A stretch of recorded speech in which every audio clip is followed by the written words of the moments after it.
Bagi teman-teman juga yang ada di YouTube, dukung channel-channel dakwah, terus subscribe. Bukan cuma channel saya, semua channel yang bermanfaat, semua channel dakwah yang baik. Dukung akhi dan ukhti. Adalah al-ikhtilat, campur baur lelaki wanita. Kita menyadari bahwasanya campur baur lelaki wanita dalam banyak kondisi tidak bisa kita hindari, ya. Dan terjadi di mana-mana, ya. Tetapi hukum asalnya ikhtilat, campur laki-laki, campur baur laki wanita, ini campur baur laki wanita hukumnya haram. Bahkan di antara sebab terjadinya perzinahan kebanyakan adalah karena campur baur laki wanita, ya. Campur baur laki wanita. Saya bacakan perkataan Ibnu Qayyim rahimahullahu taala. Beliau berkata, "Wala raiba anna tamkinan nisa min ikhtilatihinna birrijal aslu kullu baliyatin wa syarrin." Tidak diragukan lagi bahwasanya membiarkan wanita untuk bercampur baur dengan lelaki adalah asal landasan dari segala keburukan dan musibah. Wa huwa min a'dhami asbabi nuzulil uqubatil 'ammah, dan ini ada antara sebab terbesar diturunkannya hukuman umum, ya. Kama annahu min asbabi fasadi umuril 'ammah wal khassah, dan juga merupakan sebab rusaknya perkara-perkara umum dan juga perkara-perkara khusus. Ya, rumah tangga rusak, ya, hubungan rusak dan macam-macam. Wa huwa min asbabil mautil 'amil wat tawa'inil muhlikah, dan beliau menyebutkan di antara sebab terjadinya kematian yang yang merata dan taun-taun yang membinasakan. Walamma ikhtalatal baghaya bi askar Musa, beliau menyebutkan dalam sebagian buku tafsir disebutkan ketika sebagian pezina bercampur baur dengan pasukannya Nabi Musa alaihissalam, wa fashat fihimul fahishatu, kemudian tersebar perzinahan di pasukannya Nabi Musa alaihissalam, arsalallahu taala alaihim ta'un, maka Allah kirimkan penyakit taun kepada mereka. Famata fi yaumin wahid sab'una alfan, maka dalam satu hari mati 70.000 orang. Wal qissatu masyhuratun fi kutubi tafsir, dan kisah ini masyhur disebut dalam buku tafsir. Ya. Famin a'dhami asbabil mautil 'am kasratu zina, dan di antara sebab terjadinya banyak kematian adalah banyaknya zina. Dan zina disebabkan apa? Bisababi tamkinin nisa min ikhtalitihinna birrijal wal masyi bainahum mutabarrijatin mutajammilat. Di antaranya membiarkan para wanita campur baur dengan lelaki, dan dia berjalan di antara wanita, berjalan antara laki-laki dalam kondisi mutabarrijat, bersolek, mutajammilat, bersolek mempercantik diri, berjalan di tengah laki-laki. Ini bahaya masalah ikhtilat. Saya kapan ngisi kajian di sekelompok pegawai-pegawai, ya. Maka di antaranya mengeluh banyak perselingkuhan. Kenapa? Campur laki-laki perempuan dalam pekerjaan. Bahwasanya lelaki dan wanita itu seperti api dan kayu bakar. Kalau kesentuh maka terbakar.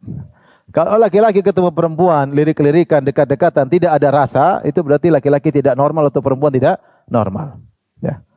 Atau sudah tua renta, umur 80 tahun sama 80 tahun, ya mungkin tidak ada rasa.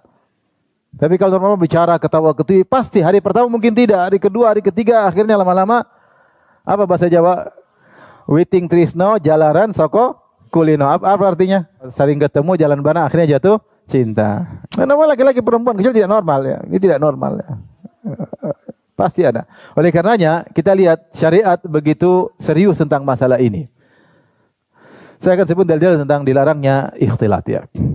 Di antaranya Allah menyebutkan kisah mulia tentang dua wanita salehah di zaman Nabi Musa di Madian.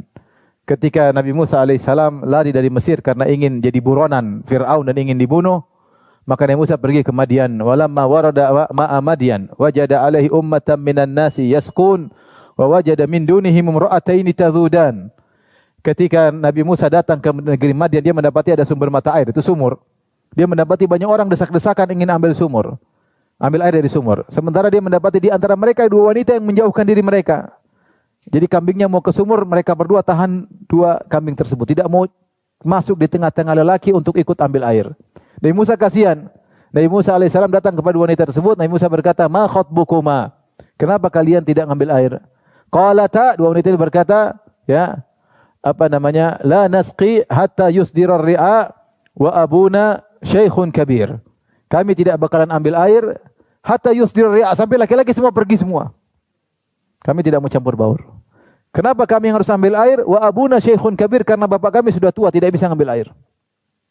Kemudian kata Allah wasaqalahuma tsumma tawalla ila dhil. Kemudian Nabi Musa ambilkan air buat mereka berdua, kemudian Nabi Musa istirahat di bawah sebuah pohon. Ini dua wanita salehah, ya. Tidak mau bercampur dengan para lelaki. Hidup di tengah suatu kaum yang rusak, ya. Seharusnya kalau mereka orang baik, mereka harus mendahulukan wanita. Cuma dua orang, apa susahnya? Iya kan? Dahulukan terus selesai. Namun ternyata tidak, mereka malah mengakhirkan dua wanita ini. Akhirnya mereka nunggu-nunggu, sudah pergi laki-laki baru mereka tidak mau ikhtilat. Tidak mau apa? Ikhtilat. Subhanallah. Ini wanita soleha di kampung yang jauh, tidak ada yang tahu. Ternyata Allah kirim Nabi Musa untuk menjadi suami dari salah seorang dari mereka.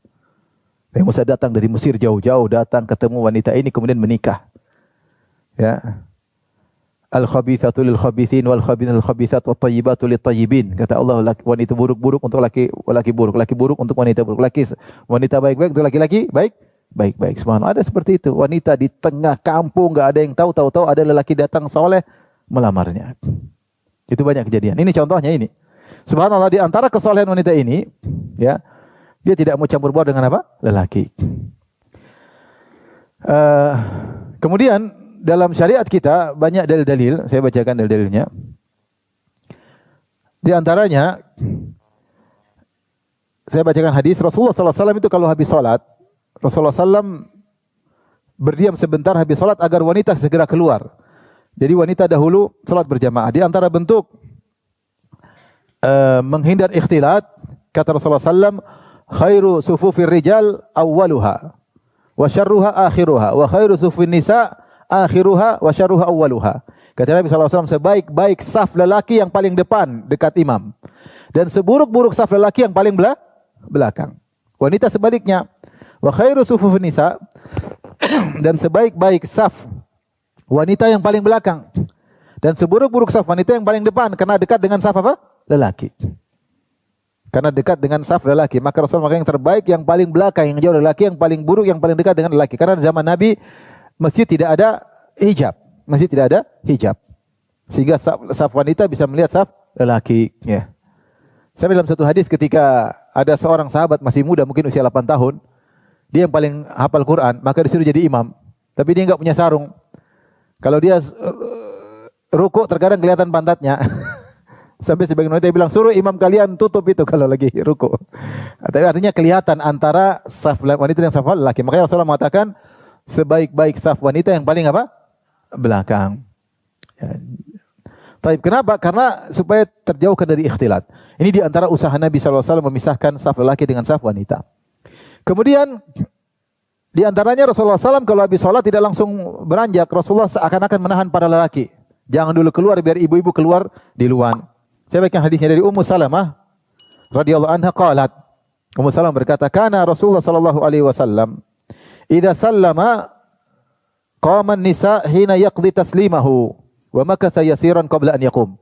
Adalah kebiasaan Nabi sallallahu alaihi wasallam kalau salam dari salat, "Assalamualaikum warahmatullahi wabarakatuh, assalamualaikum warahmatullahi wabarakatuh." Para wanita salam langsung berdiri, mereka langsung keluar dari masjid. Mereka tidak berdiam lama di masjid. Mereka langsung keluar dari masjid.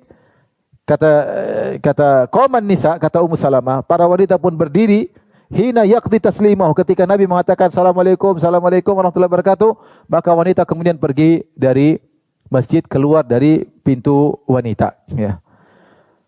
Kemudian Nabi sengaja untuk zikir agak lama sebentar supaya wanita sudah kesempatan untuk meninggalkan apa? Masjid. Qabla an yakum, sebelum Nabi berdiri. Apa kata Ibnu Syihab? Ibnu Syihab Az-Zuhri, seorang tabi'in, dia berkata, "Fa'ara, menurutku kenapa Nabi duduk agak lama sedikit, wallahu a'lam, ya, wallahu a'lam, anna muksahu likai, Nabi sengaja berdiam sebentar setelah salat, likai yanfudha an-nisa qabla an yudrikahunna man insarafa minal qaum, yaitu agar wanita semua sempat keluar sebelum lelaki mulai keluar dari masjid. Karena kalau bareng-barengan bisa jadi ikhtilat. Jadi ikhtilat. Ini di antara usaha Nabi agar wanita tidak bercampur baur dengan apa? Lelaki. Di antara usaha Nabi SAW juga, Nabi mengkhususkan suatu pintu di Masjid Nabawi untuk wanita. Al-Imam Abu Daud meriwayatkan dalam sunannya, dalam kitabus salat, dengan judul bab insirafin nisa qabla rijal minas salat. Bab keluarnya wanita dari masjid sebelum lelaki. Jadi sunnahnya Assalamualaikum perempuan keluar dulu, segera balik ke rumah. Jangan lama-lama di masjid. Karena di rumah banyak kegiatan. Banyak kegiatan. Jangan malah nongkrong di masjid.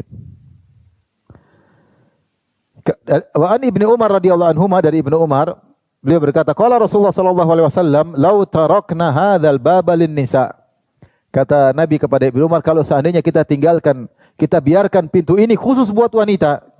Qala Nafi', maka Nafi' yaitu yang meriwayatkan dari Ibnu Umar, falam yadkhul minhu Ibnu Umar hatta mat.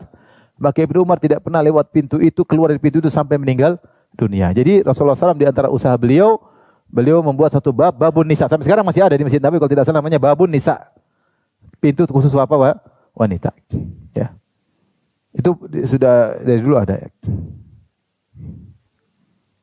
Demikian juga Rasulullah SAW ketika suatu hari dari Abu Usaid Al-Ansari, annahu sami'a Rasulullah SAW yaqulu wa huwa kharijun minal masjid.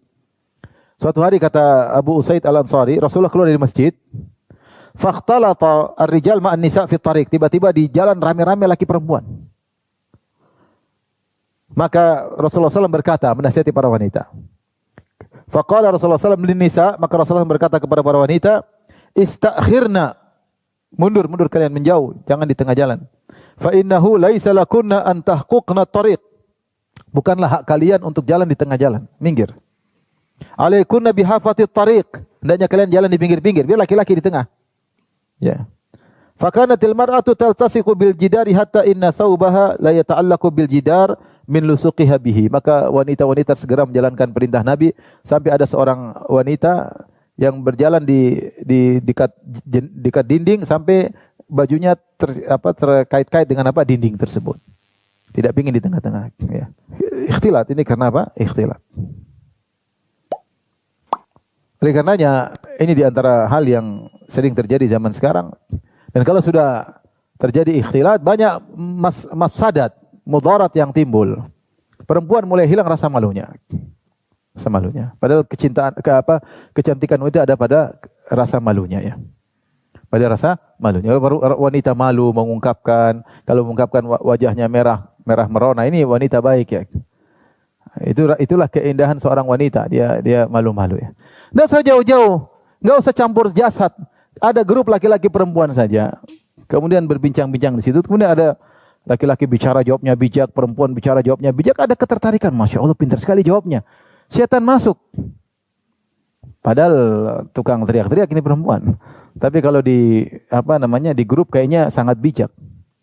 Itu saja bisa orang terfitnah. Apalagi pertemuan fisik, ya, pertemuan fisik, sehingga terjadi banyak selingkuh, rumah tangga rusak, laki-laki tidak lagi berhasrat kepada istrinya, ya, tertarik pada istri orang lain, tertarik pada macam-macam terjadi.